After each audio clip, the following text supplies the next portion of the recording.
Welcome to Leadership In's Open Exchange. I'm Geoff Wallenitz. And I'm Greg McDonald. And this is the venue for us to have our intimate conversation about what's going on in the space. And so what we're not going to talk about today is LiveRamp and Publicis. ChatGPT had many hot takes on it. We're not going to compete with that. But there was something that was in the May 22nd issue of Digiday, and quoting the WPP chief AI officer who has a theory about agentic AI. And he was speaking at the IAB UK AI Growth Summit and said that AI is in the teenage sex phase. Everyone thinks everyone else is doing it, but when they actually look, they're not. And as Digiday says, it's a crude metaphor, but it's probably also accurate. So, Geoff, what's your take on this? I think he's probably right. The generative AI piece everybody's using in some way or another, right? How am I organizing my thoughts? How am I querying a whole bunch of different data sources to be able to get an answer fairly quickly? How am I asking a quick question and getting a quick response or a couple of options? I think everybody's doing that.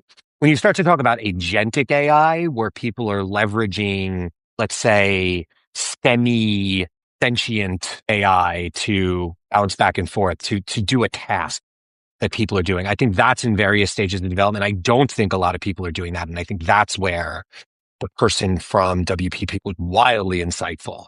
Because even people you talk to that you say, are you using agentic AI? They say, yes, we have a layer that comes in and then 1,000 people behind it trying to figure out what it is and then sending it out again. We talked a little bit in our last Open Exchange episode about some of the conversations at Possible. There were a couple of examples that were not the sexiest ever, but that were pretty good examples of workflow automation that are actually live, that people are doing. I will tell you, I had a bit of an oh shit moment a couple of weeks ago on AI, and I'm not scared of AI. I'm not resistant to it. But I was talking to a partner who said, we have an AI note taker, and then we built an agent on top of that, and that helps us normalize our notes across different internal and external calls, and it helps gather themes and action items across all of them, and it's helped us close business faster, and it's helped us look better in front of clients because everything is much more consistent.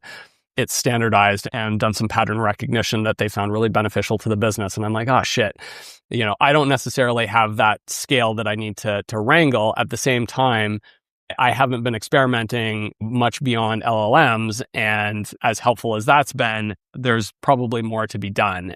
I've kind of resisted in the way that new managers often resist delegating to an employee because, well, I could probably do it faster myself. And the reality is, if you don't delegate it, the employee is never going to gain the skill and get the experience, and you're never going to be able to back away from it. And that's not going to let you get to other jobs. And I think AI is one of those things where you have to slow down before you can speed up. Certainly one of my takeaways is I can't just talk about it. I need to actually make sure I'm leaning in even harder than I have already. There are so many applications for AI, but I don't know that we even really can scratch at right now. Like, I think right now someone is saying, I have a need and I have this AI capability, and those two things can help each other. And that's a really good way to look at it. If you're using AI for what you just described, which is a very administrative task that would take human beings a very long time to do, and is really something that should be automated, the collection of a broad base of information synthesized, normalized, and then published, that's a really great use case for AI, I think. It's when you start to leak into, okay, AI, now take that output that I have here and develop a 6, 12, 18-month strategy for me around this client that I can present to them as my own. Like, the strategic stuff that comes with all that, to me, is the reason you run a business. Because it's interesting and it's fun and it's what you want to do and it stimulates the strategic part of your brain.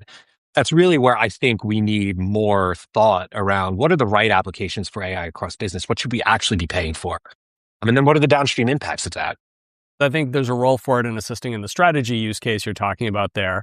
But it's funny you bring that up because I was talking to a founder of a pretty large business and this other executive who had shared a document completely written by AI. And he's like, this was lacking all of the strategic thought and impacted his likelihood to collaborate with that person. I think it's one thing to say to AI, hey, I have this idea. Here's what I'm thinking about the strategy. Is there something that I'm not thinking about? Does all of this hold water? And like having an interaction between AI that has access to a bunch of things that haven't worked in the past, so that you can begin to refine what your strategy looks like, then put together an output. It's quite another to go to AI and say, tell me how to do this. Maybe you don't have the skill and AI is giving you a starting point. I think that's okay, but you do need to think about what skills you need to have. I think the one other example that you bring up sometimes is about people using it to write a 3-line email, and you're sort of con AI doing that. And I want to take the opposite side of that. Not that every 3-line email should come from AI, but I find I often use it to say, review this for clarity, brevity, and flow. I will also use it particularly when I'm contacting somebody who's in another country and say, please look at this for cross-cultural considerations with people in this or that country. And it'll come back and it will have very minor suggestions on you should word it like this, or phrasing it like this is going to land poorly with a senior person in that country, but you could tweak it in these ways to make it warmer or to land the way you need it to. And I found that to be a really helpful assist in that context too. So here's my analogy. It's like my eyeglasses. The less that I use my eyeglasses, which are actually just computer and reading glasses, I don't wear them full time. But I find the less that I use them, the better I see. And the way that I think about it is the more that I use my brain, the better it works. So when I outsource minor executive function to a computer, to a robot, to AI, it is taking away cognitive function from my brain that I would ordinarily use that stimulating would help me in other areas. And so in the actual composition of an email where I have a good sense that there's no risk to what I say, the idea of using Gemini or Copilot or Claude or ChatGPT or whatever to compose a 3-line email to someone to say, hey, I concur with that. And also, have you considered this? Feels like I should be doing that with my own function. And maybe there'll be one day where we're all, part of the singularity and it doesn't matter. But for the moment, it's 2026 and we can probably write a 3-line email without the assistance of a chatbot. I think we should probably look to wrap it up there. We've got a full episode next week, and then we also have Cannes Lions coming up. I'm not going. I don't think you're going, are you? No, I don't think so. All right, we'll have to have rosé anyway. I'm sure we can find a way to have a rosé and live vicariously through the 95,000 posts that through. But I'll also say, go Knicks. Email us at leadershipinpodcast, all one word, at gmail.com.